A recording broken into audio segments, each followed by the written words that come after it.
कल वडोदरा में तकरीबन 5 इंच जितनी बारिश हुई, लेकिन उसमें ही पूरा वडोदरा फिर एक बार जलमग्न हो गया। बीते माह तो वडोदरा में बाढ़ की स्थिति का निर्माण हो ही गया था और कल भी तकरीबन वडोदरा के हाल कुछ ऐसे ही थे। तब वडोदरा के अटलादरा इलाके में हर गांव में पानी ही पानी भरा हुआ है। वैसे बीते माह जो बाढ़ आई थी उसकी समस्या और नुकसान से तो लोग अब भी उबर नहीं पाए हैं। तब फिर एक बार वडोदरा में बाढ़ का पानी घुस आया है, जिसकी वजह से आज वडोदरा महानगर पालिका पर वहां के निवासी कई आरोप लगाते हुए रोष जताते हैं। वैसे इन निवासियों की ओर से शहर कांग्रेस प्रमुख ऋत्विज जोशी का संपर्क मदद के लिए किया गया था। तब शहर कांग्रेस प्रमुख ऋत्विज जोशी इन सोसाइटियों में पहुंचे थे और उनकी ओर से भी वहां के हाल दिखाते हुए वडोदरा महानगर पालिका के खिलाफ आवाज उठाकर वडोदरा महानगर पालिका के पदाधिकारियों पर कई आरोप लगाए गए थे। वोर्ड नंबर 12 સ્થાનિકનો ફોન આવ્યો હતો કે વડોદરામાં જ્યારે 1.5 મહિના પહેલાં પહેલી વખત પાણી ભરાય અને પૂર આવ્યું એ ટાઈમનો સર્વે બાકી છે। એ ટાઈમથી કેશડોલ મળી નથી, બધાના ઘરોમાં પાણી આવી ગયા હતા અને પછી બીજું પૂર આવ્યું, એ બીજા પૂરમાં પણ પાણી ભરાયા તોય સર્વે ના થયો। આજે ત્રીજું પૂર ગઈકાલ આવી ગયું, વરસાદ ગઈકાલ સાંજે બંધ થઈ ગયો છે તોય આ લોકોના વિસ્તારમાંથી પાણી ઉતરા નથી અને અહીંયા કોઈ સર્વે થયો નથી, અહીંયા કોઈ આર્થિક સહાય મળી નથી।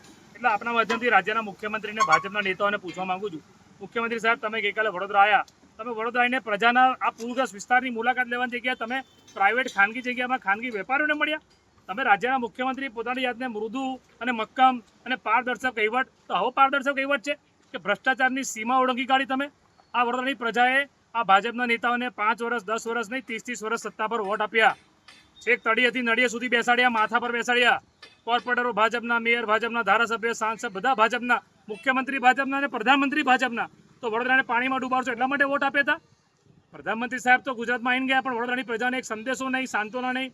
અને આજે 1.5 મહિનો થઈ ગયો, ત્રીજી વખત પૂર આવી ગયું, ના કરે નારાયણ કાલે ચોથી વખત પાણી ભરાઈને પૂર આવે પણ આ લોકોનું કોઈ વ્યવસ્થા નહીં, કોઈ આયોજન નહીં।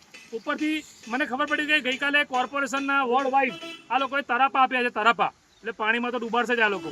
એટલે વડોદરાની પ્રજાએ તરાપા લઈને ફરવાનું, પાણી જવાનો રસ્તો નથી। તમે જુઓ ગઈકાલ સાંજથી વરસાદ બંધ છે, પાણીનો નિકાલ થતો જ નથી, કારણ કે બધે સિમેન્ટ કોન્ક્રીટના જંગલ ઊભા કર્યા, રજા ચિઠ્ઠીઓ આડેધડ આપી, વિકાસની બૂમો પાડીને વિનાશ કરી નાખ્યો વડોદરાનો।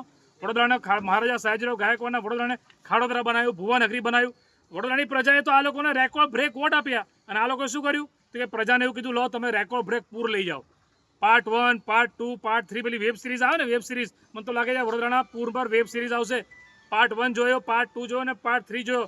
ભગવાનને પ્રાર્થના કરીએ પાર્ટ 4 ના બતાવતા, કારણ કે આ શાસકોએ તો ભગવાન ભરોસે મૂકી દીધા છે, કારણ કે એમને કંઈ કરવું જ નથી, એમની પાસે આયોજન નથી। हमसे जुड़े रहने के लिए हमारे YouTube चैनल को सब्सक्राइब करें और नई वीडियो की नोटिफिकेशन के लिए बेल आइकॉन को दबाएं।